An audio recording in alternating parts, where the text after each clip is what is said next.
The serene but mysterious city Greenfield, nestled in the eastern heartland of America, was the kind of place that belonged on a postcard. Tidy neighborhoods lined with picket fences framed the horizon, and every morning the small-town chatter at the local diner echoed a comforting familiarity that most big city folks ached for. The kind of town where church bells chimed every Sunday, where kids raced their bikes to the ice cream truck after school, and where everyone said hello, even to strangers. Greenfield wasn't just peaceful, it was perfectly normal, or so it seemed. But lurking beneath the surface of this idyllic town was something off. You wouldn't notice it if you didn't live there long enough. Maybe it was the shift in the breeze at dusk, carrying a whisper of something unspeakable.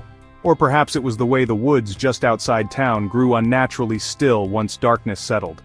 Everyone in Greenfield had their own theories about why it felt different. Not unsafe exactly, but as though the town itself bore secrets in its foundations. The 1990s brought transformation to America, a new millennium on the horizon, advancements in technology, and shifting social norms. But in Greenfield that transformation came with shadows. In the same decade that saw booming suburban life and economic growth in the area, there were whispers. A teenager disappearing here, an oddly abandoned car there. Local police department reports on runaways rolled out like clockwork, but strange too was that those reports rarely made it past the Greenfield town limits. For the people who called Greenfield home, rumors rippled like drops in a quiet lake. Baristas murmured to each other while pouring morning coffee, parents pulled their children closer when playing in the park, and, "Do you remember that other boy, just last fall?" became the hushed refrain at PTA meetings. Yet Greenfield wasn't the type of town to disrupt its serenity. After all, no one wanted to imagine the unthinkable. Appearances were easier to keep intact that way. It was easier to tuck away all those uncanny coincidences and chalk them up to nothing more than bad luck. Then came the city's darker nickname, the Vanishing Town. No one remembers who coined it exactly, but by the mid-90s, even truckers passing through would swap hushed tales of Greenfield at roadside diners. "There's something about that stretch of highway," they'd say, lowering their voices. "You ever notice the streetlights don't work past Milner Curve, and what about the missing kids, all boys, right? Weird if you ask me." Through it all, Greenfield's charm persisted. Business boomed, tourists flocked to its family-owned resorts nestled in the rolling hills, and few ever looked deeper. Those who did, freelance reporters or self-styled conspiracy theorists, quickly found themselves shut out by polite, tight-lipped locals. Greenfield, after all, was a community that prided itself on control. They didn't take kindly to outsiders probing the town's business, and those who dug too greedily often left feeling inexplicably watched. The irony, though, was cruel. Just beneath its pristine suburban surface, Greenfield harbored a secret not even the residents could fully grasp. What appeared as perfect peace was masked peril. This wasn't a city without a past, it was a city that buried its past deeply, hoping the earth above would suffice to keep them hidden forever. The haunting disappearances. It started subtly, almost imperceptibly. The first case didn't seem like anything out of the ordinary. A young man in his 20s, a known drifter, failed to show up at his job at the local diner. His absence barely made a ripple in Greenfield's daily life. Was it an accident? Had he run off to seek bigger opportunities in a big city? People speculated idly for a week or two before it faded into background noise, nothing more than a question murmured by regulars sipping coffee at the counter. But then came another, and another. Young men, always young men, bright-eyed, full of the spark that came with youth, vanished from Greenfield without a trace. Some were residents, others were just passing through. A college student on a cross-country road trip, an aspiring musician heading west. One was last seen leaving a local bar late at night. Another waved goodbye to his friends at the park and was never seen again. The details varied, but the end result was always the same: a missing person who seemed to vanish into thin air. The town's response was initially muted. Small towns like Greenfield had their own way of handling tragedies, with silence, whispers, and a quiet, collective willingness to move on. The police chalked most cases up to runaways or personal choices. "People leave small towns all the time," they said, assuring worried families that nothing sinister was at play. And in a town where no one locked their doors and everyone trusted their neighbors, who wanted to think otherwise? As the disappearances stacked up, though, people began to notice patterns. For one, many of the missing were part of Greenfield's growing LGBT community. Despite the town's outward wholesomeness, there was tension beneath the surface, a simmering intolerance that often made these individuals feel like outsiders. For them, Places like the local dive bar or secluded trails became sanctuaries, hideaways where they could be themselves, free from judgment. But over time, those very sanctuaries started carrying a dark, unspoken air. People whispered about the danger of venturing out alone, especially at night. By 1996, the missing persons list had grown too long to ignore. Families began to connect the dots on their message boards and in community meetings, sharing fragments of chilling details, the abandoned backpacks, the bars where sightings were last reported, and even eerie phone calls that some families swore they had received. Heavy breathing or silence on the other end of the line. The police called these connections unsubstantiated rumors, dismissing the idea of a larger threat. Yet, the townsfolk had their doubts. "You notice how it's always the same type?" one diner waitress murmured to a coworker. "Young, male, quiet, like he's picking them." "He?" her coworker snapped back. "Who's he? You're making it sound like there's some boogeyman around." The term boogeyman stuck, and soon enough it was on everyone's lips. Yet as much as people gossiped and speculated, they were careful never to dig too deeply. No one wanted to believe something truly sinister could fester in the quaint brick-lined streets of Greenfield. The few who dared to press the issue found little success. A reporter from a mid-sized city tried to investigate, asking tough questions during a town hall meeting in 1997. He was met with icy stares and curt responses. "We're doing all we can," one councilman told him, his grip tight on the microphone. The reporter didn't exactly feel unsafe, but he certainly didn't feel welcome. His follow-up story barely amounted to half a page in his paper, drowned out by a bigger headline about local sports. The fear, the silence, the refusal to look deeper, it created an uneasy tension in town. Parents reminded their kids to stay in groups. Late-night outings dwindled to practically none. The sense of security so tightly woven into Greenfield's image started to fray. What's worse was that no one could answer the looming question, where were they going? No bodies ever turned up. No witness saw anything concrete. It wasn't just like they were taken, it was like they vanished entirely. By the time Greenfield earned the nickname, the Vanishing Town, the damage had already been done. The stories spread beyond the borders of the town itself. Truckers swapped tales at roadside diners about the strange things along certain stretches of highway, and true crime enthusiasts latched onto the eerie vagueness of the cases. Yet a fog of uncertainty hung over it all, like a puzzle with too many missing pieces. Was this the work of a serial predator, natural accidents, or something more otherworldly? Everyone had their own theory, but the only thing everyone agreed on was this: Greenfield was no longer the town it used to be. The enigmatic predator's emergence. Kurt Braxton wasn't the type of man you'd instantly notice in a crowd, or so he wanted you to believe. In the small town of Greenfield, he managed to blend in seamlessly. By day, Kurt was unassuming. Polished shoes, immaculately combed hair, and a disarming smile made him the picture of a respectable citizen.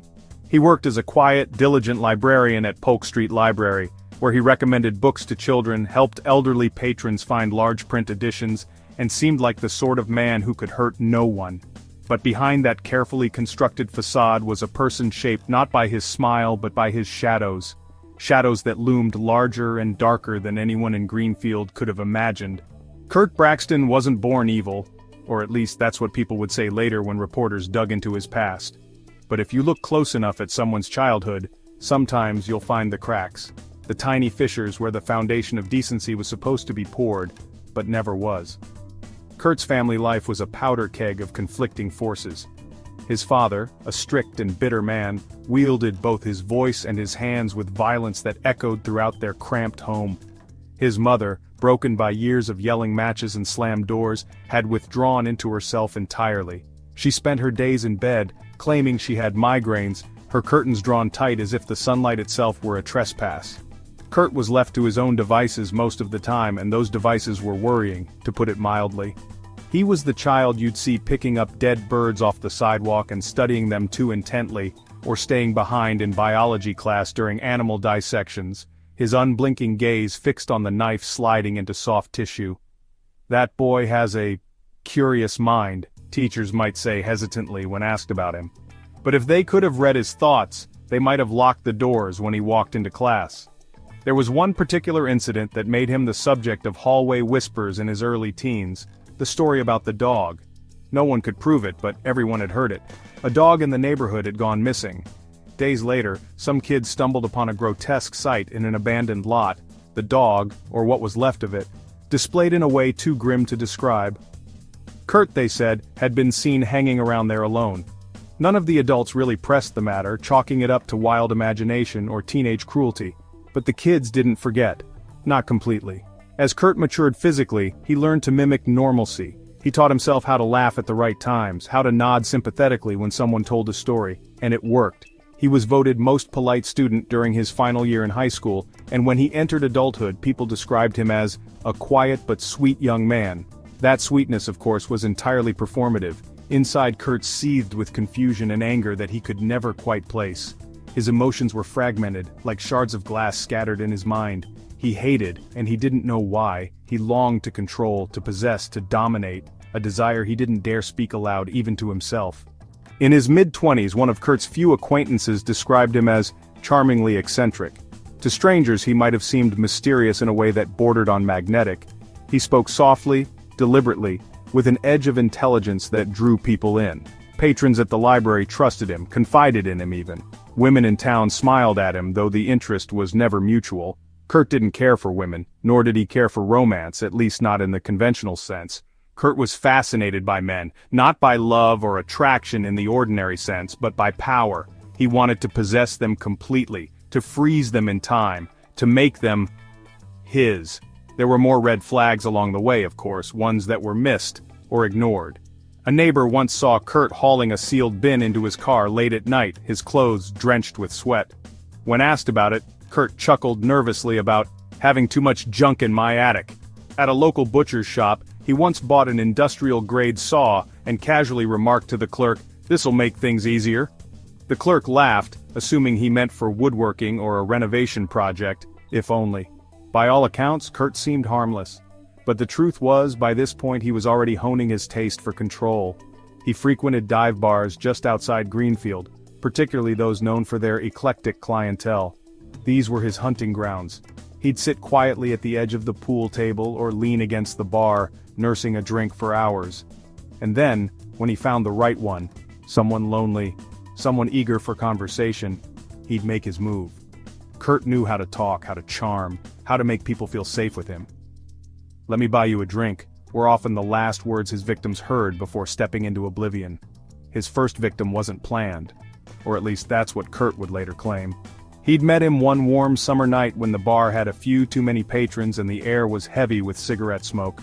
The man was tall, soft-spoken, and clearly uneasy about something. Kurt zeroed in on that unease instantly, offering a listening ear and a round of drinks. By the end of the night, the man was in Kurt's beat-up car, headed to what he thought was just a quiet after-party. He never left Kurt's apartment. The aftermath of that first kill didn't scare Kurt, it exhilarated him. It was as though he'd been wandering through his existence blindfolded, and now, finally, he could see. And what he saw scared no one more than himself. But instead of stopping, instead of seeking help for the black hole inside his soul, Kurt leaned into it, he embraced it. And just like that, Greenfield unknowingly became home to one of the most prolific predators it would ever see. Kurt was still the same man who helped children at the library find picture books. He still waved hello to neighbors when he watered his sad, patchy lawn. But at night, in the quiet hum of his apartment, the mask dropped. Here in these walls he was something else, something primal, something monstrous. And no one had any idea. A life hidden in plain sight. On the surface, Kurt Braxton's life was the epitome of small-town normalcy. He lived alone in a modest apartment on the second floor of an aging brick building a few blocks from the town center. At 8 o'clock every morning, like clockwork, he would make the short walk to the Polk Street Library, where he worked as a librarian, his brown leather satchel slung neatly over his shoulder. The walk itself seemed almost curated to reinforce an image of reliability. Kurt greeted everyone he passed, tipping his head politely to Mrs. Gardner, the widow who watered her garden every morning, and occasionally helping Mr. Carmichael, an elderly man with a crooked back, carry his groceries the rest of the way home. At the library, Kurt's presence was a quiet but noticeable one. Patrons respected him, children adored him. He had a way about him that was both calming and intriguing.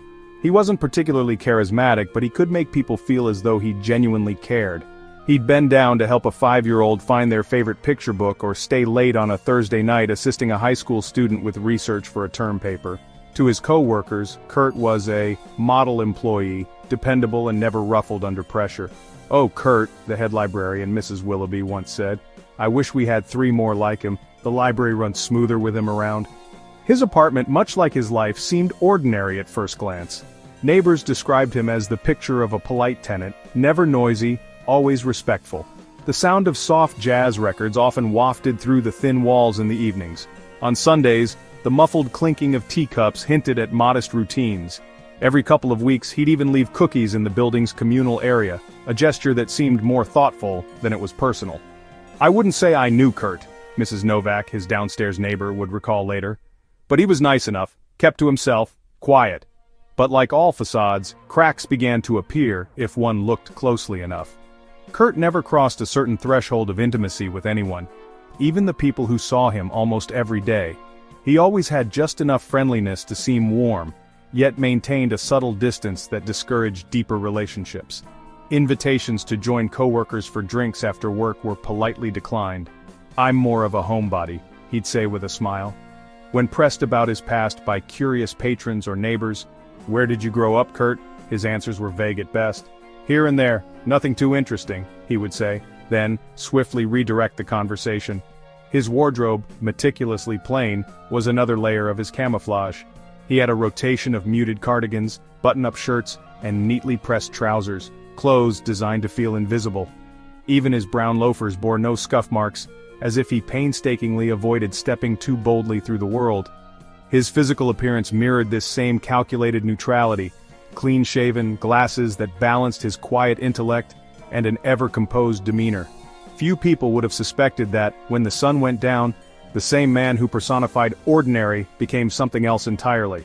Under the cover of night, Kurt ventured into a world that clashed violently with his buttoned-up persona, the dive bars and clandestine clubs on the outskirts of Greenfield. These establishments, known mostly among the LGBT community, became his primary hunting ground. In these dimly lit, smoke-filled rooms, Kurt allowed himself to shed the librarian persona. He was still polite, still calm, but in these spaces his charm was sharper, more deliberate. He would buy drinks for strangers, flattering them with subtle compliments, listening to stories of heartbreak or rejection, making them feel seen in ways no one else had. "He had this way of looking at you, like you were the only person in the room," one bartender recalled years later. "Quiet, sure, but man, he made people lean in, you know. He had this, I don't know, magnetic thing." That magnetic pull was, of course, entirely intentional. Kurt studied people as though they were the books he categorized at the library. He could spot loneliness instantly, zeroing in on someone nursing their drink alone at the end of the bar, or someone who avoided eye contact while waiting in line for the restroom. These were the types who often accepted his invitations to just keep the night going. "Have another drink," he'd coo with polite insistence. "Better yet, why don't we go somewhere quieter?" It wasn't that Kurt led a double life in the way people with secret hobbies or hidden passions might. You see, both faces, the unassuming librarian and the meticulous predator, were part of who he was. The daytime routine allowed him to perform normalcy, to hide behind societal boxes that said librarian, neighbor, friend. But the night, with its anonymity and neon haze, exposed the other side. A man who didn't just crave connection but craved dominance, who didn't just want companionship but control. And there were signs, small but telling, that Kurt's mask didn't always fit as tightly as he thought.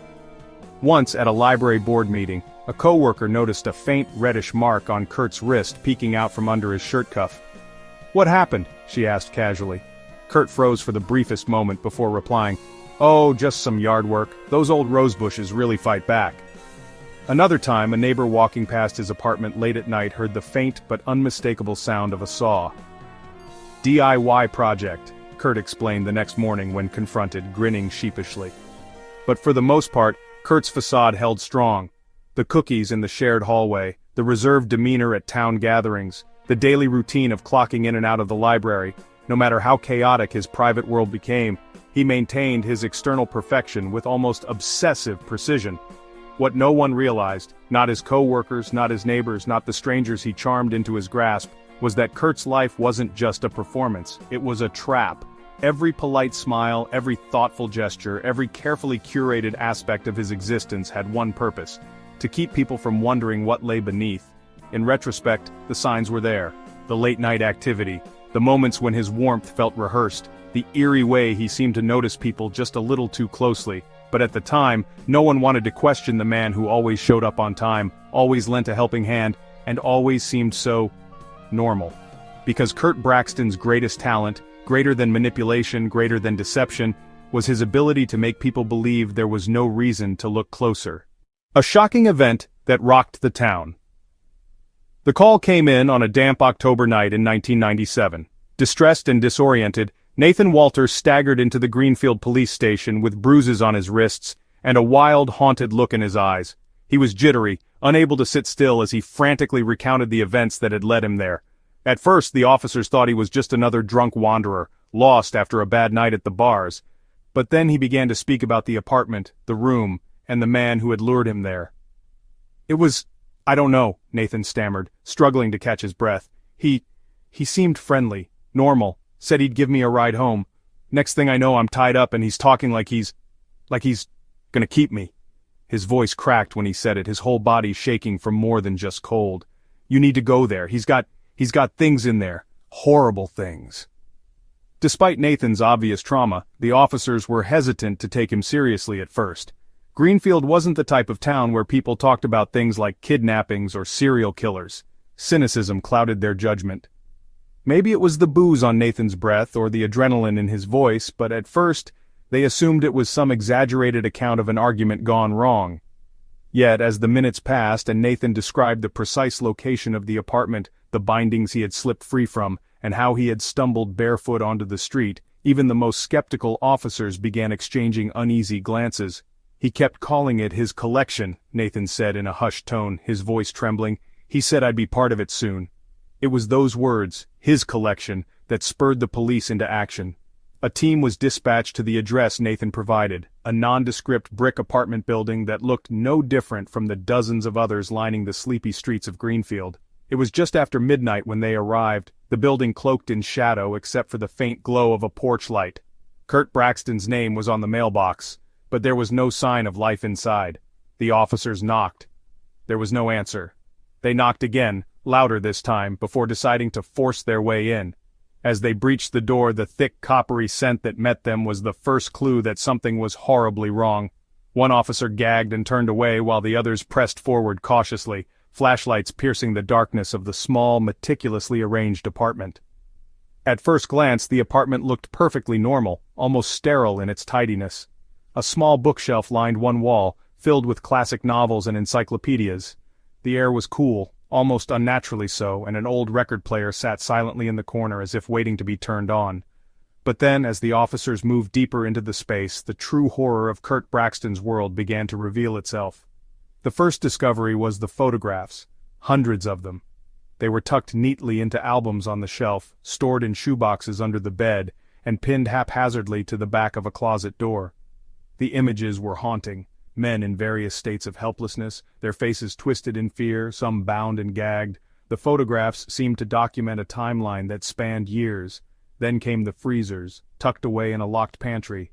When the officers finally pried them open, they recoiled at the sight. Severed body parts, expertly preserved in chemicals, catalogued and labeled as if part of some grotesque museum exhibit. Arms, hands, even a few skulls, all arranged with an obsessive precision that sent shivers down their spines. This wasn't just a crime scene, it was a chamber of horrors. The officers continued their search, discovering yet more atrocities as they went. In a small, hidden basement accessible through a trapdoor under the rug, they found plaster molds of faces frozen in agony. It was as if Kurt had been trying to immortalize his victims, preserving their final moments for eternity. The walls of the basement were lined with Polaroids and crude, handwritten notes that appeared to detail his experiences with each victim.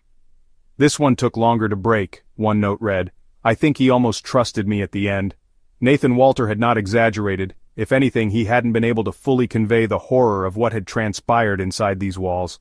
By the time the officers emerged from the apartment, their faces were ashen, their hands trembling as they radioed for backup. One officer, visibly shaken, muttered under his breath, "This guy's not just a killer, he's a goddamn monster." Kurt Braxton, however, was nowhere to be found. The apartment was empty, eerily so, as if he had vanished the moment Nathan had escaped. Word of the discovery spread quickly through Greenfield. and by morning, what had once been a quiet and unassuming town was consumed by a storm of fear and outrage. Reporters descended upon the town like vultures, plastering Kurt's face, pulled from his library ID, across TV screens and newspapers nationwide. The librarian killer, they called him, a chilling moniker that felt almost too clean for the horrors he had committed. The search for Kurt became the focus of a nationwide manhunt. FBI agents were called in, scouring nearby states and tracking down every lead no matter how small. Greenfield residents, once so trusting and naive, began locking their doors at night and looking over their shoulders during the day. Parents no longer let their children wander to the park alone, and businesses installed security cameras practically overnight. Yet, as the weeks passed with no sign of Kurt, the case took on an almost mythical quality. People whispered about him like he was some kind of ghost, a shadow that could slip through walls and vanish without a trace. Some speculated that he had fled the country, while others believed he was hiding in plain sight, perhaps even among the very people searching for him. For Nathan Walter, the man who had narrowly escaped Kurt's clutches, life would never be the same. He became a reluctant hero in the eyes of the media, though he struggled with the weight of that title. "I don't feel lucky," he said in a rare interview years later, his voice heavy with guilt. "I feel like I got out, but so many others didn't, and it's not just the ones he killed. It's the families, too. He didn't just take lives, he destroyed them." In Greenfield, the scars left by the case would remain for decades. The once idyllic town, with its picket fences and friendly waves, now bore the dark stain of Kurt Braxton's crimes. And though Kurt would eventually be caught and brought to justice, the shadow he cast over Greenfield would never fully fade. For the people who lived through it, the question wasn't just how someone like Kurt could exist, it was how, for so long, they had let him go unnoticed. The haunting crime scene. The discovery of Kurt Braxton's apartment would haunt both the Greenfield police force and anyone who dared to read the reports for years to come. It wasn't just a crime scene, it was a chilling, almost otherworldly tableau, a macabre homage to the depravity of the human mind.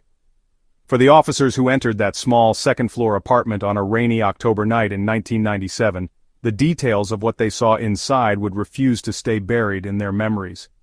At first glance, the apartment seemed tidy, too tidy. The air was cool, unnaturally so, as if someone had intentionally kept the space feeling lifeless. A small bookshelf lined one wall, filled with neatly ordered encyclopedias and classic novels, Hemingway, Steinbeck, Salinger. Underneath it sat an old record player that gave the room a touch of vintage charm. A vase of perfectly arranged white lilies rested on a side table near the window, their clean, almost clinical scent doing nothing to mask the faint, sickly sweet odor that hung in the air. If you walked into the apartment without knowing better, you might have thought you were stepping into the home of a reserved intellectual. But the moment the officers moved deeper into the room, the facade began to peel. The first true sign of horror was the photographs, hundreds of them. Some were framed and hung on the walls among generic art prints, at first unassuming until closer inspection revealed the grotesque nature of their content. Most, however, were stored in albums placed methodically on shelves or tucked away in shoeboxes beneath the bed. Each image told a story more horrifying than the last. They were of men, bound, gagged, and terrified.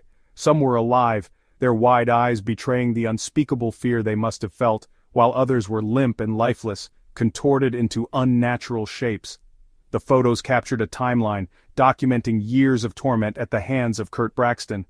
The precision and care with which the photographs were organized suggested an almost professional archivist, but their contents were something out of a nightmare. Then came the freezers. Officers found 2 compact freezers locked inside a small pantry. It took several minutes and a crowbar to get them open, and when they did, the stench that escaped was so overwhelming that one officer vomited on the spot. Inside, they discovered body parts, arms, legs, torsos, all meticulously wrapped in plastic, labeled with perfectly scripted handwriting. Each piece was dated to indicate when it had been collected, as if they were specimens in some grotesque biological study. There were even small glass jars containing fragments of bone, teeth, and hair, preserved in chemicals that suggested Kurt had studied medical techniques. It was methodical, deliberate, and calculated to an extent that left veteran investigators chilled to the bone.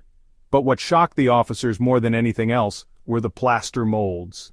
In a hidden basement beneath the apartment, a space accessible only through a trapdoor concealed by an unassuming rug, the police found Kurt's twisted workshop. The walls were lined with shelves holding rows upon rows of plaster castings of human faces. Each mold captured a final, petrified expression of agony and despair. Their detail was so precise that one could see the faint impressions of pores and the faint indentation of tear tracks on some of the faces. It appeared that Kurt had used these casts to immortalize his victims, preserving their suffering in a way that rendered them permanent objects within his dark collection. The basement walls told their own story. Polaroids were tacked up in clusters, each one labeled with dates and notes in Kurt's eerily neat handwriting. "Subject remained defiant for 3 days," read one caption, beneath a photo of a bruised young man tied to a chair. "Finally succumbed at dawn," read another. The Polaroids were candid glimpses into Kurt's rituals, conversations frozen in time between predator and prey. In the corners of the basement, officers discovered crude sketches, diagrams, and pages torn from anatomy textbooks, showing a disturbingly deep interest in the composition of the human body. And then there was the chair. Positioned in the center of the room, it was unlike anything found in any ordinary household. Heavy straps secured the armrests and the legs, and the back was equipped with mechanisms suggesting it could recline to fit Kurt's specific purposes. Bloodstains tarnished the leather upholstery, so faintly wiped away that it seemed intentional, as if to leave behind a residue of the horrors it had witnessed. A table next to the chair held an array of tools, scissors, needles, knives of varying sizes, all meticulously arranged in perfect order. Beside them lay small vials labeled with cryptic symbols and what appeared to be sedatives. The officers also uncovered journals, dozens of them, stacked neatly in a drawer beneath a workbench.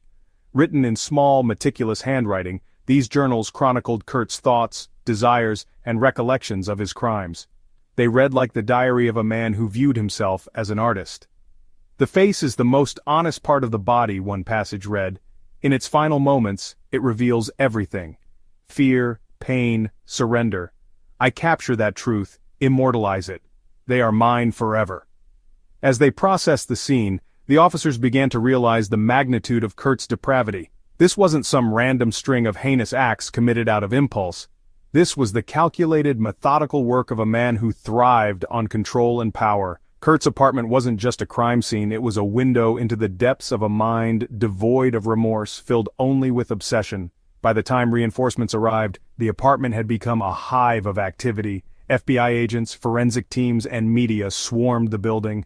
The discovery of Kurt's Museum of Horrors turned the once quiet town of Greenfield into ground zero for one of the most shocking criminal cases in modern history. Reporters arrived in waves, crowding the front lawn of the building and snapping photos, while neighbors looked on in stunned disbelief. "We never thought anything like this could happen here," one resident told a local news anchor, her voice shaking. "He seemed so normal." For the investigators, what was most haunting was the meticulous nature of Kurt's operation. He had lived in this apartment for years. He had spoken to neighbors, waved at children, and recommended books to library patrons, all while creating a monument to his violence and domination inside these walls. The details of what they found went far beyond anything that could be shown on the evening news. Years later, retired Detective Frank Elridge, one of the first officers at the scene, would still shudder at the memories. "In all my years on the force, I've never seen anything like it," he admitted. "It wasn't just evil, it was calculated evil, like he had planned every single step to perfection, and knowing he got away with it for so long, that's the part that keeps me up at night." The haunting nature of Kurt's crime scene continued to echo long after the apartment was emptied and condemned.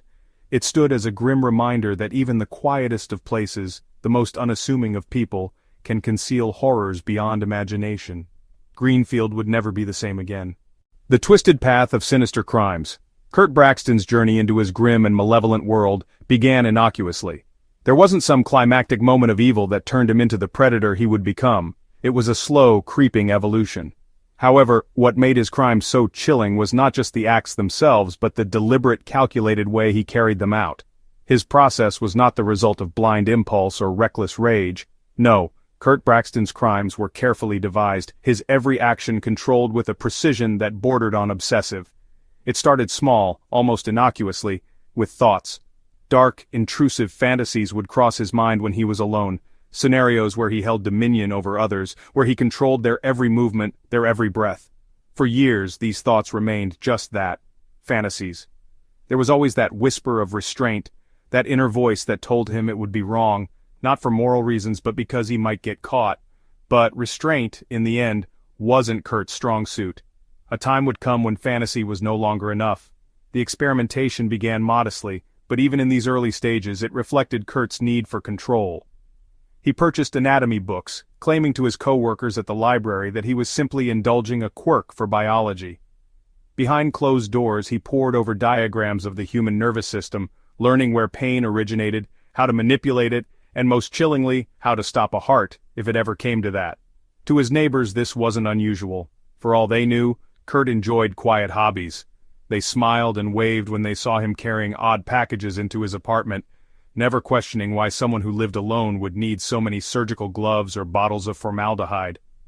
Kurt's first victim wasn't truly planned, or at least not by his own admission. He claimed it was a test, a way to see if he could act on the swirling fantasies that had plagued him for years.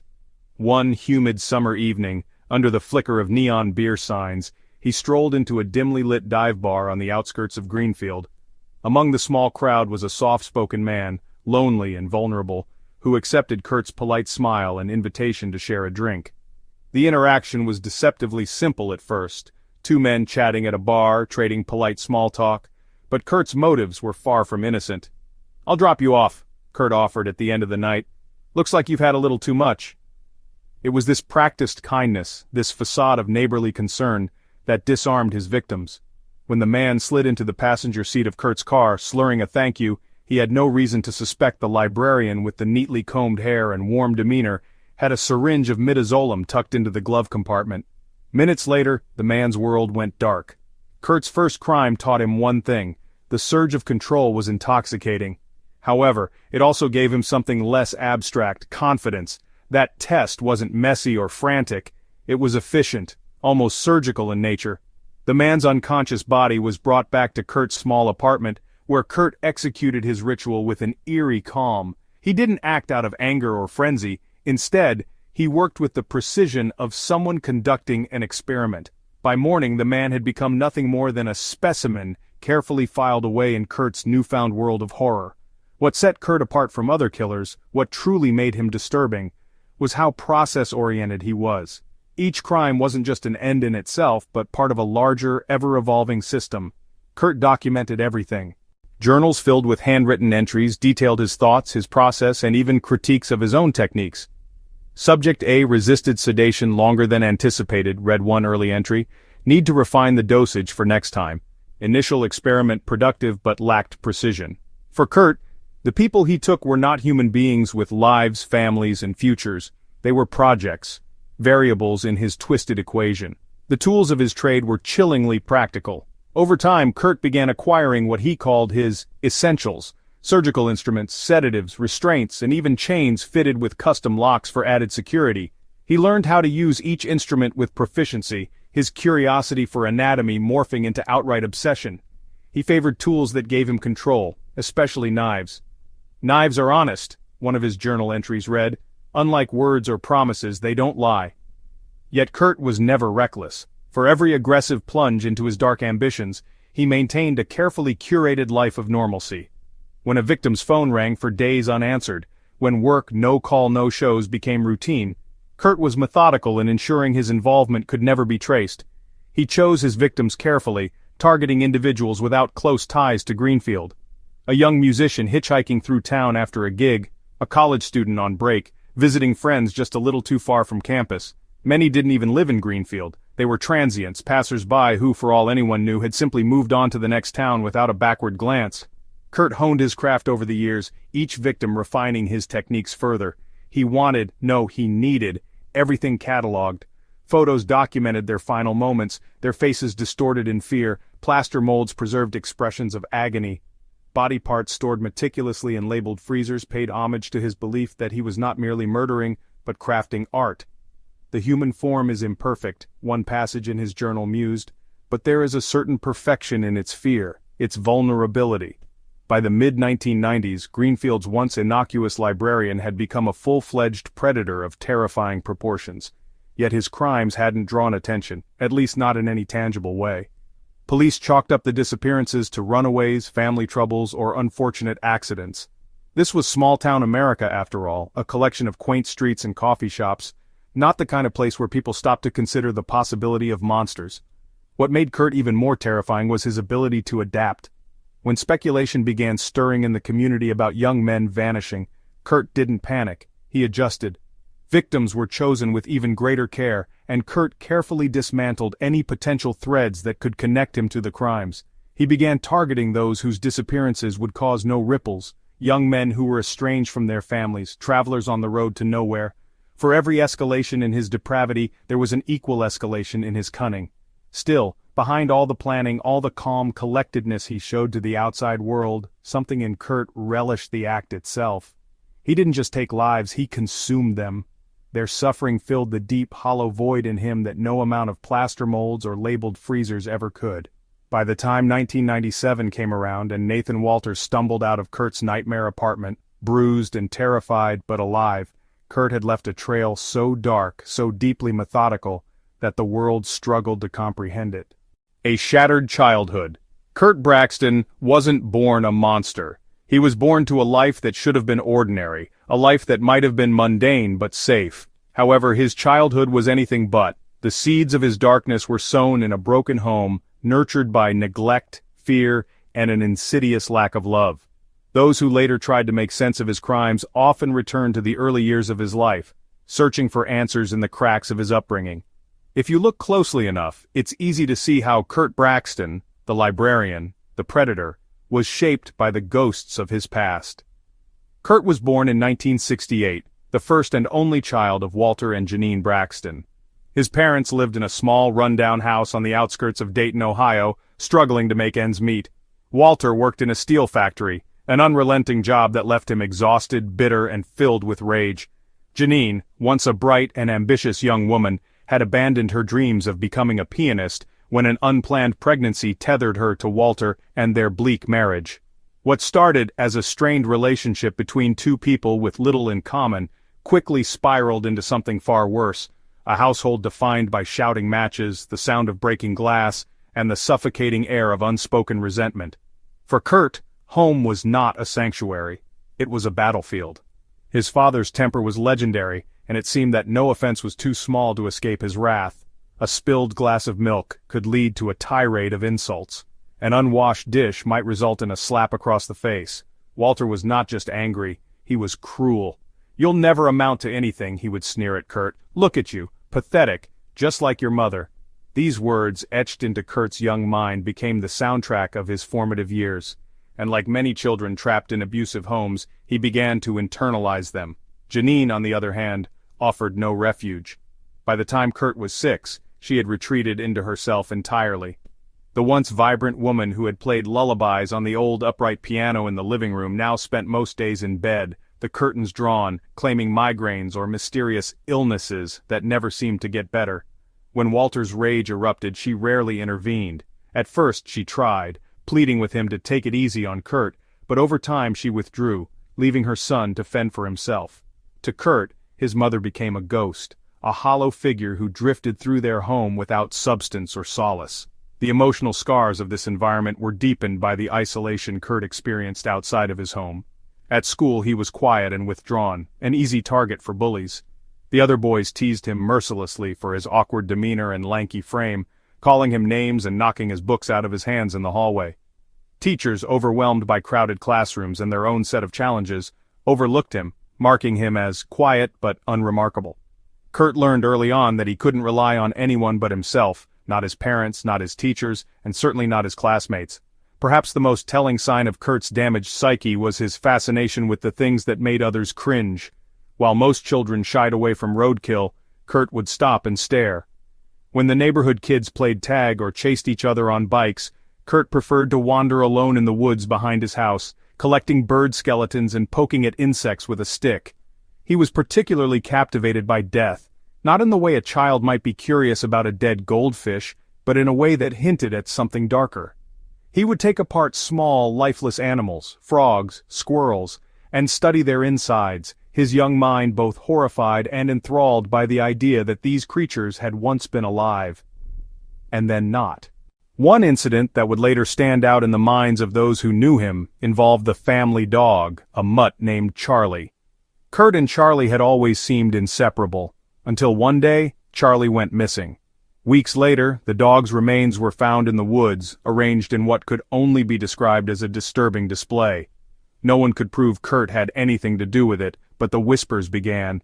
Even his own father sneered, drunkenly muttering something about "that creepy kid of mine" when a neighbor asked about the dog. For the kids in the neighborhood, the story became legend.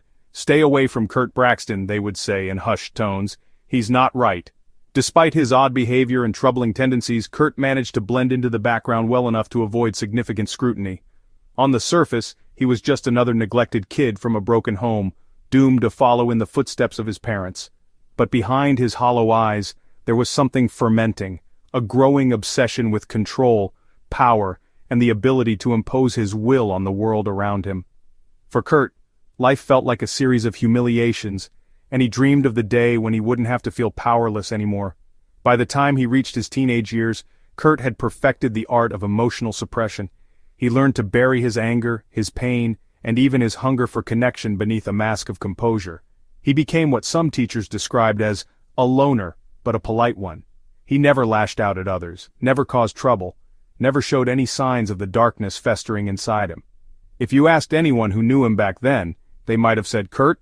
Oh, he was quiet. A little odd maybe, but nothing special." But the truth was, the cracks in Kurt's foundation ran deep.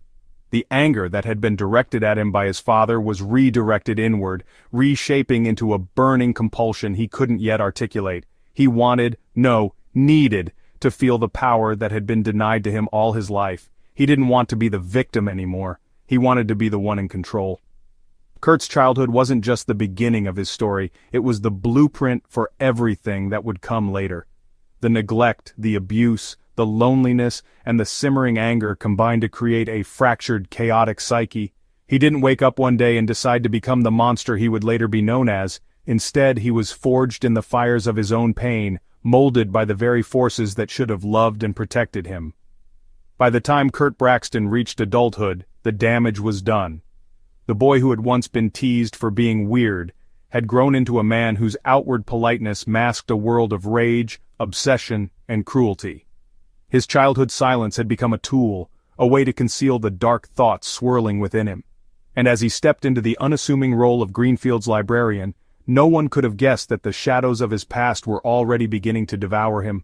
Looking back, the signs were there, hidden in plain sight: the dead animals, the withdrawn behavior, the subtle but growing fascination with domination and fear. But in a town like Greenfield, no one wanted to dwell on tragedy or look too hard at the boy with the haunted eyes. They chose instead to look the other way. And that, above all else, was the mistake that allowed Kurt Braxton to become one of the most infamous predators the town and the country would ever know. The trial that shook a nation. By the time Kurt Braxton was captured in the winter of 1998, the full extent of his crimes had already begun to shake the nation to its core. Headlines across the country screamed his name: "The Librarian Killer, a Town's Nightmare Revealed," and grotesque details of his years-long spree painted him as one of the most sinister predators in modern history. But the arrest was only the beginning. What followed was an even more harrowing saga. The trial of Kurt Braxton, a legal spectacle that would thrust Greenfield into an unwanted spotlight and divide public opinion on the boundaries of law, morality, and justice.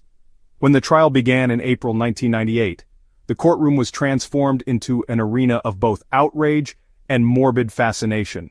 Crowds of reporters, victims' families, and curious onlookers gathered outside the courthouse every day, straining against barricades as photographers snapped endless rolls of film. Security was tightened to an unprecedented degree, with armed guards patrolling the building and escorts ferrying the defendant and witnesses through underground tunnels to avoid the unruly masses outside. Television vans lined the streets, broadcasting every new development live to millions of captivated viewers across the country. Inside the courthouse, the atmosphere was no less charged. Every seat in the gallery was filled. Journalists sat side by side with grieving parents, while true crime enthusiasts craned their necks to catch a glimpse of the man who had come to represent the darkest depths of human depravity. State and federal prosecutors were joined by an army of legal experts, all tasked with piecing together the mountain of evidence into a case too airtight for even the most cunning defense to refute. The defense, meanwhile, faced an uphill battle, knowing full well that even the most creative legal arguments wouldn't undo the visceral hatred the public felt for their client. Kurt Braxton entered the courtroom on the first day of the trial through a side door surrounded by deputies. His appearance, the same clean, unassuming demeanor that had allowed him to operate undetected for so many years, sent an eerie shiver through the room. Wearing a plain gray suit and thin-rimmed glasses, he looked almost out of place in such a setting. But there was something in his posture, in the cold detachment of his eyes, that reminded everyone present of the man he truly was. The prosecution wasted no time in laying out their argument. They painted Kurt as a meticulous and deliberate predator, someone who had planned every step of his crimes with chilling precision. They began by recounting the horrors discovered in his apartment, the photographs, the plaster molds, the journals filled with detailed confessions. Graphic images were presented to the court, photos of victims bound and gagged, their faces frozen in agony. No detail was spared, and by the time the lead prosecutor, Grace Hampton, presented her opening arguments, the jury's faces were pale, and several audience members had to be escorted out in tears. "This was not the work of a man who lost control," Hampton said, pacing before the jury box with measured intensity. "This was the work of a man who craved control. Kurt Braxton planned every one of his crimes, documenting his actions with the care of an archivist. His victims weren't just unlucky, they were targeted, exploited, reduced to objects, to pieces in his twisted collection, and the evidence will show that he enjoyed every second of it." Kurt's defense was equally dramatic, though their angle was controversial from the very start. They attempted to paint him as the product of a tragic upbringing, a man haunted by mental illness, incapable of truly understanding his actions. His lead attorney, Warren Lenoir, described Kurt as a man broken by his circumstances, pointing to the abuse he endured as a child, the emotional neglect from his mother, and the isolation that followed him into adulthood. "Kurt Braxton is not a monster," Lenoir argued during his opening statement. "He is a deeply damaged man, shaped by a lifetime of pain and darkness. And while we cannot erase the harm that has been done, we must ask ourselves whether this harm came from a place of choice, or from a place of deep, untreated mental illness." The prosecution was quick to counter this narrative, calling expert witnesses who testified that Kurt Braxton showed no outward signs of psychosis or delusion. Instead, they described him as calculating, methodical, and dangerously manipulative. A forensic psychiatrist, Dr. Elaine Vaughn, took the stand and delivered one of the trial's most chilling assessments. "Mr. Braxton is not insane," Dr. Vaughn told the court. "He understands morality. He understands right from wrong. He chooses to do wrong because it gives him something he craves: power. His journal entries, his organization of evidence, and his ability to function as a seemingly ordinary member of society all point to a man who is fully aware of his actions, fully capable of restraint but unwilling to exercise it." Perhaps the most emotional moments of the trial came when the families of victims were called to testify. Mothers and fathers spoke through tears, recounting their desperate searches for their missing sons, the sleepless nights spent waiting for phone calls that never came. One young man's brother, visibly shaking as he held a photo of his sibling, looked directly at Kurt while delivering his statement. "You didn't just take his life," he said, his voice breaking. "You took our lives. You took every laugh, every holiday, every future moment of joy we could have had with him, and you turned it into a nightmare." Throughout the trial, Kurt Braxton remained unnervingly calm.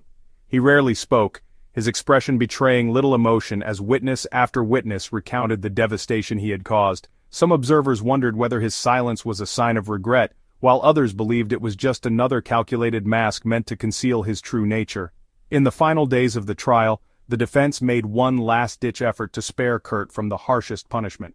They called a neuropsychologist to the stand, who testified that imaging scans of Kurt's brain revealed abnormalities in the regions associated with empathy and impulse control. It was a desperate move, and while the testimony sparked debate among experts, it ultimately did little to sway the jury. After weeks of testimony, graphic evidence, and heartbreaking accounts from victims' families, the jury began deliberations. Their decision came more quickly than anyone anticipated.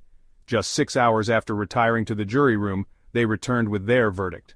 On May 14, 1998, Kurt Braxton was found guilty of 27 counts of first-degree murder, kidnapping, and mutilation of a corpse. The sentencing phase followed shortly after, and though some pushed for the death penalty, the jury ultimately opted for life imprisonment without the possibility of parole. When the sentence was read aloud, audible gasps rippled through the courtroom.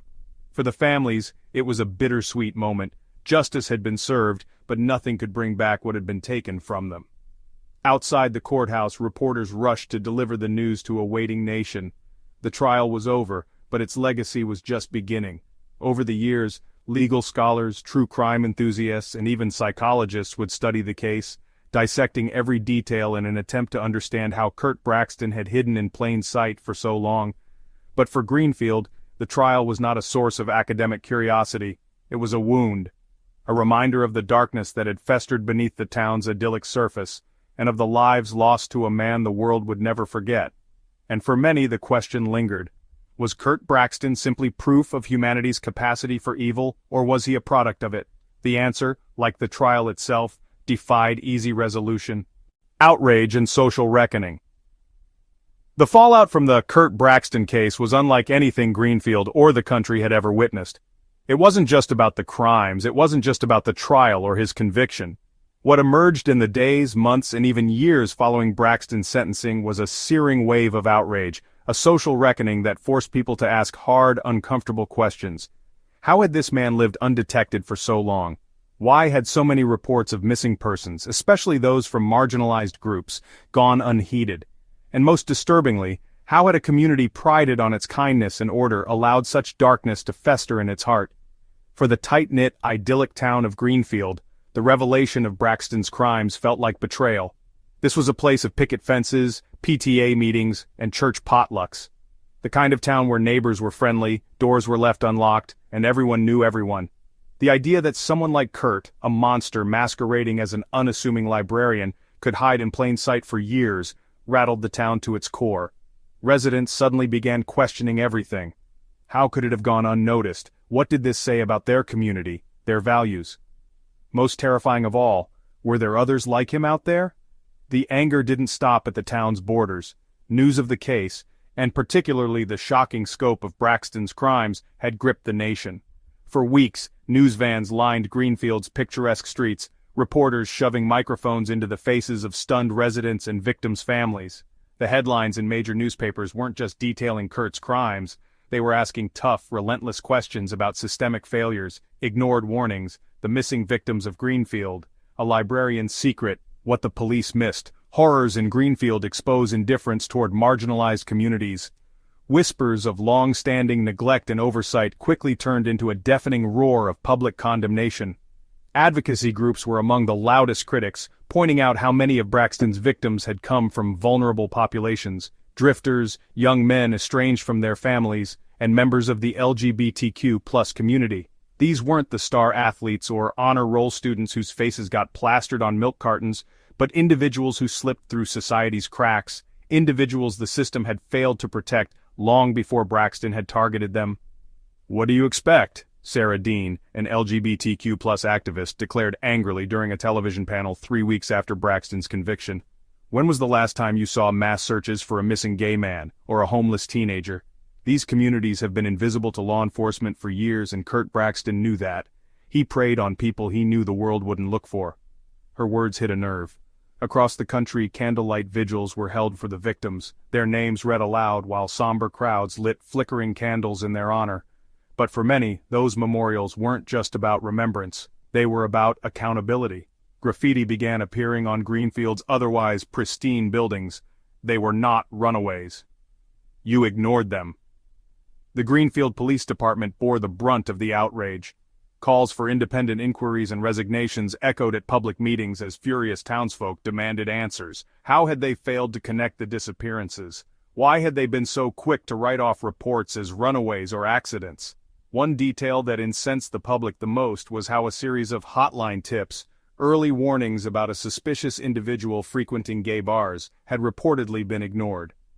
"They didn't hear us," said Thomas Ravello, a local bartender who had witnessed Braxton visiting his establishment on multiple occasions before his arrest. "I told them something was off. I called the hotline at least twice. Nothing ever came of it." It's because of who we are. It's because they didn't care. A scathing investigative piece published in the New York Times later revealed that over a dozen hotline tips about strange behavior at bars and reports of men vanishing in suspicious circumstances had been dismissed by local law enforcement or marked as unsubstantiated. For many, this was proof that law enforcement had shown a deliberate neglect towards the well-being of the marginalized communities Braxton seemed to target. The frustration grew into protests, with activists marching through Greenfield's town square demanding systematic reform under the banner, "The vanished deserve justice too." These revelations led to larger debates across the nation about the systemic failures that made predators like Curt Braxton possible. Experts weighed in on true crime panels, illuminating how society often dehumanizes specific groups, failing to protect the most vulnerable. LGBTQ+ advocates highlighted the role that prejudice played in the lack of urgency to investigate missing persons cases connected to their community. Families of some of the victims stepped forward publicly for the first time, speaking not just about their grief, but about how they had been brushed off when pleading for help. "Do you know how many times I called?" asked Carla Richardson, the mother of one of Braxton's confirmed victims, during a tearful interview on national television. "I told them my son didn't run away. I kept telling them something was wrong. They patted me on the head, practically told me to move on." Move on? How does a mother move on when she knows her child is out there, somewhere? For some Americans, Curt Braxton became the face of unspeakable evil. But for others, especially victims' advocacy groups, he became something else entirely, a symptom of the much larger problem of how society treats the overlooked and the invisible. A congressional hearing in 1999 used the Braxton case as a centerpiece for discussing reforms in how law enforcement handles missing persons cases, particularly those involving LGBTQ+ individuals, or those estranged from their families. One of the senators at the session remarked, "Curt Braxton exploited the cracks in our system. Those cracks are our responsibility to fix." Amid the national outrage, Greenfield itself struggled to reconcile the ugliness of its new reputation. To many, their town was no longer the charming haven surrounded by rolling fields but rather the vanishing town, as tabloid headlines dubbed it. Many tried to push for healing, organizing community events and creating scholarships to commemorate the victims. A memorial was even built in the town square, bearing the names of those who had been lost. But the pain didn't fade easily, and neither did the anger. Even years later, whispers of the case filled local coffee shops, and pointed fingers were still aimed at those who had turned a blind eye for so long. Gradually, new reforms did begin to take root. Police departments across the country adopted updated protocols for handling missing persons cases, including stronger systems for tracking patterns and more sensitivity training to address bias in investigations. Greenfield saw its own law enforcement agency undergo a dramatic overhaul after several officials resigned or retired under public pressure. Community groups funded by national outrage poured resources into aiding LGBTQ+ youth and people in vulnerable situations, efforts fueled by the promise that no disappearance should ever be ignored again. Even with these efforts, for the families of the victims and for those who had survived Braxton, the outrage never fully dissipated. Beneath every vigil, every headline, every demand for reform, there was an ache for the lives stolen too soon.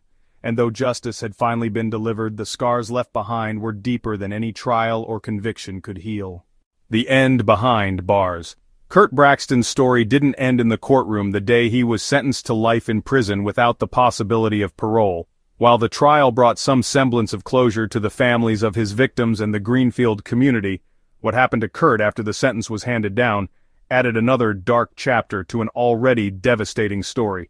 Imprisoned in what was meant to be a high-security facility, Curt's life behind bars was anything but peaceful. Monsters, it seems, don't rest easily, not even when caged. Curt was sent to Ironwood Maximum Security Prison in upstate New York, a facility notorious for housing some of the most dangerous individuals in the country. The world had seen his face, heard his name, and learned the extent of his horrific crimes. Among his new peers, killers, gang leaders, and career criminals, Curt was viewed with a peculiar mix of fascination and disdain. Even among hardened criminals, there was a code, and Curt's methodical, predatory torture of young and vulnerable men violated every unspoken rule of that code. From the first day he entered Ironwood's cold, gray cell blocks as inmate hash 78,426, Curt stood out. Not in a way that drew admiration or respect, but in a way that marked him as a target. He wasn't a large or intimidating figure, Standing at just under 6 feet tall with a lanky build and nervous demeanor, Kurt looked more like what he had always been, the unassuming librarian who had hidden in plain sight. That incongruity between his harmless appearance and his monstrous deeds did not go unnoticed by the other inmates, nor did the swaths of media coverage that had painted him as one of the most reviled figures in modern history. Kurt's demeanor within the prison walls was eerily similar to the persona he had lived under in Greenfield, quiet, polite, and entirely unobtrusive. He avoided eye contact in the yard, spoke in soft tones to corrections officers, and kept to himself in the dining hall.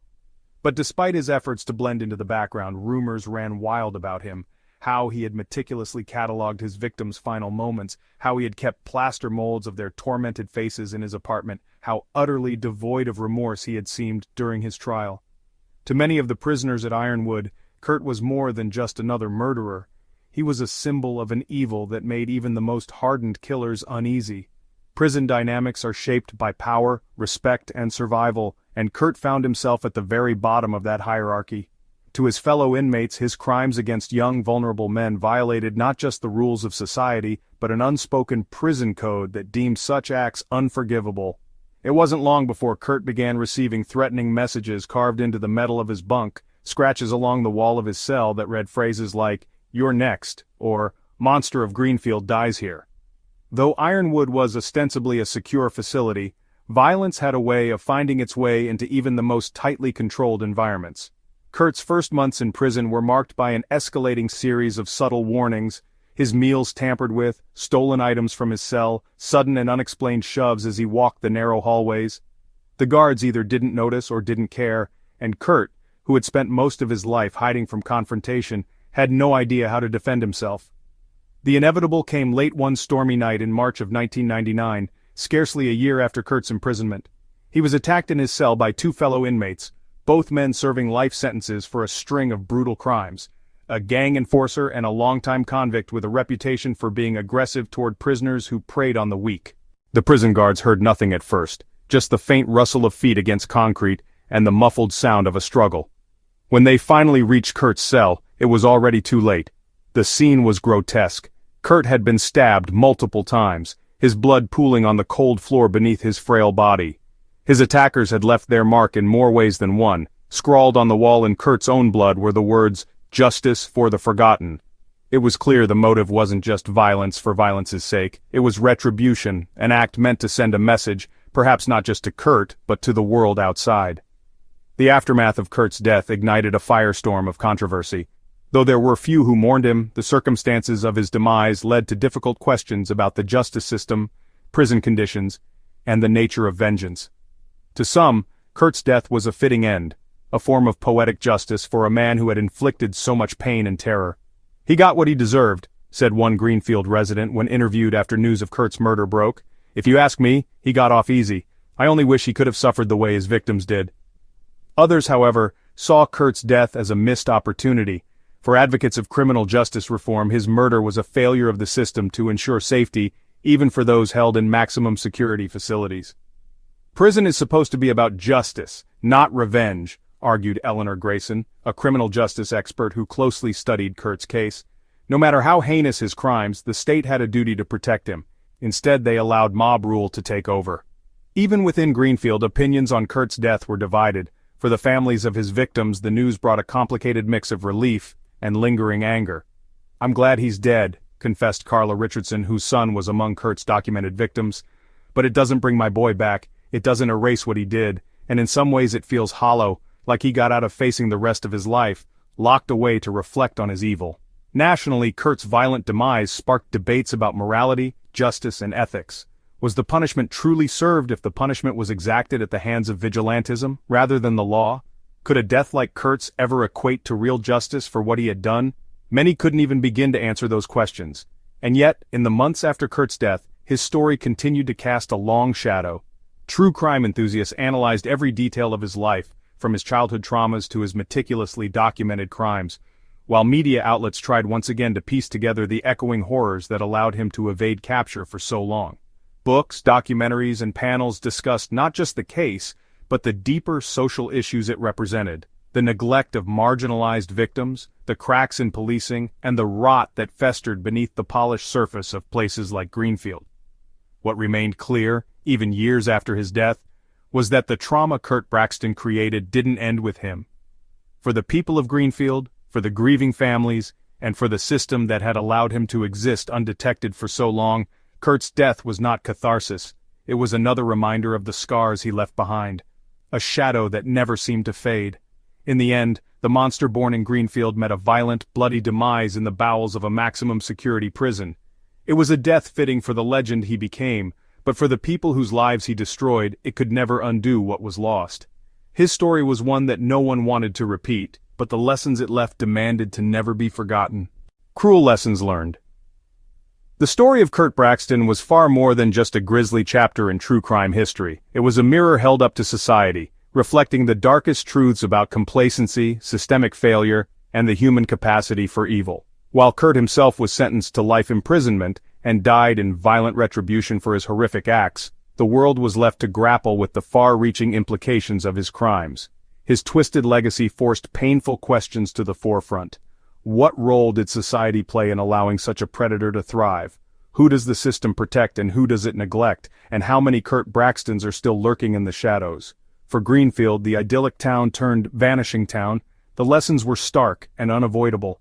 The community's self-perception as a safe and welcoming place had been irrevocably shattered. How could a person like Kurt, someone who meticulously committed unspeakable atrocities, live among them for so long without suspicion? The answer, uncomfortably for many, was that Greenfield's culture of appearances had allowed him to slip through the cracks. In a town that prized politeness and disdained disruption, it was easier to look the other way than acknowledge the uncomfortable truth that evil doesn't always come wearing black hats and snarls. Sometimes it wears knitted cardigans and thin-rimmed glasses. The warning signs had been there all along: vanished young men, whispered suspicions in bars, anonymous tips that never made it past the front desk of the police department. But for years, no one connected the dots. Perhaps it was willful ignorance, a reluctance to entertain the idea that something so dark could happen in their picturesque town. Or perhaps it was systemic bias, an unconscious devaluing of certain groups in society. Many of Kurt's victims were members of the LGBTQ+ community, drifters, or men estranged from their families, individuals already on the margins of society. They didn't fit the mold of who Greenfield thought their own were, and because of that, their disappearances were downplayed or dismissed entirely. This wasn't just a failure of Greenfield, though. The case of Kurt Braxton revealed cracks within the entire fabric of societal and institutional structures. The justice system, too quick to label missing men as runaways or no accounts, had blundered spectacularly. Advocacy groups were quick to seize on the case as proof of America's failure to protect its most vulnerable citizens.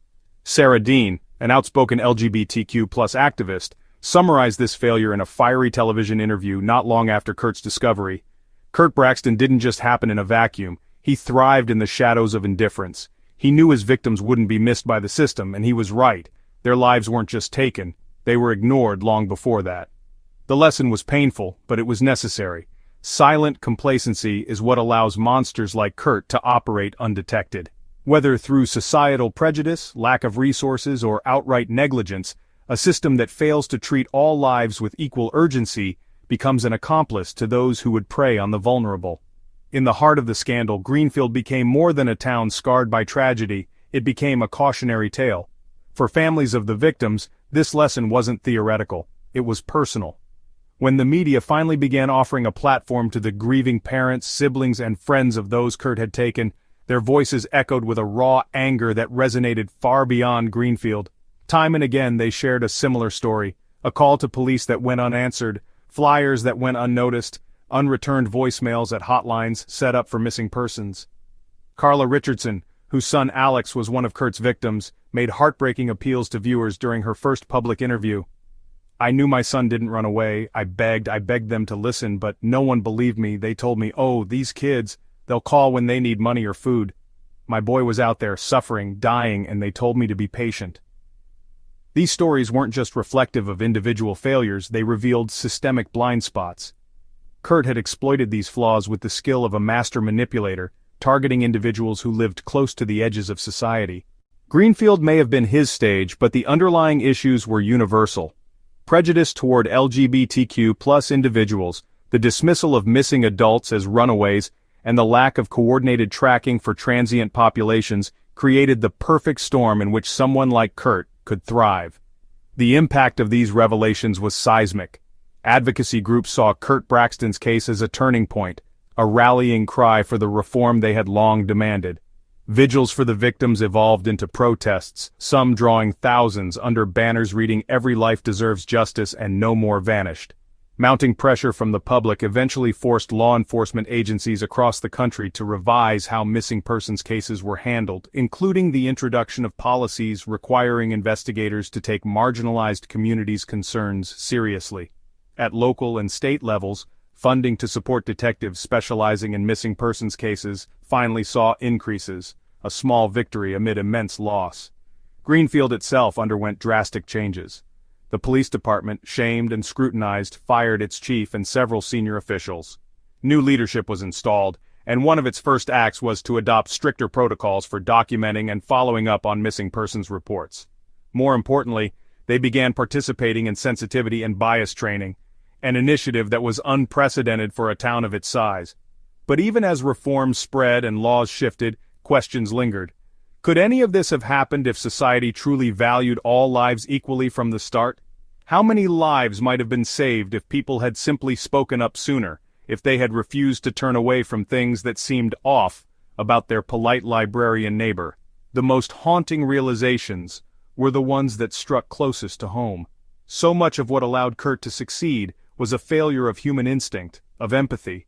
Fear of confrontation had paralyzed an entire town. It was easier to ignore suspicions or chalk up disappearances to bad luck than to believe that genuine evil was flourishing in their midst. For Greenfield, moving forward wasn't just about policy changes, it was about healing.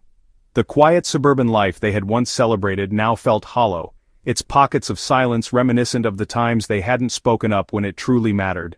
Community leaders began organizing remembrance events, and a permanent memorial to the victims was erected in the town square. A symbolic flame now burns there with the inscription, "In memory of those we lost and for those we will never forget, may we always see, always speak, always act." In time, the lessons of Kurt Braxton's crimes began to take root across the country. Schools implemented education programs focused on empathy and awareness to prevent bias and foster vigilance in young people. Advocacy groups expanded outreach efforts for at-risk individuals, setting up 24/7 hotlines specifically geared toward LGBTQ+ populations and transient communities. Public service campaigns began reminding people that small towns don't mean small danger, and encouraged neighbors to trust their instincts, to speak up when something seemed wrong. Perhaps the cruelest lesson Kurt Braxton left behind was this: monsters don't hide in the shadows, they hide in the spaces we refuse to see. They thrive when we prioritize comfort over confrontation, when we let politeness silence our suspicions, and when we devalue the lives that don't fit the mold of normalcy. The cost of that silence is immeasurable. For the families, those lessons weren't enough to fill the void left behind by their loved ones, but they offered a small glimmer of hope. Hope that Kurt's legacy might one day prevent another predator from committing similar atrocities. Greenfield would never forget the horror it endured, nor would the country. In every school lesson on the dangers of prejudice, in every policy change designed to protect the vulnerable, in every stranger who feels bold enough to raise the alarm at something suspicious, the echoes of Kurt Braxton's victims live on.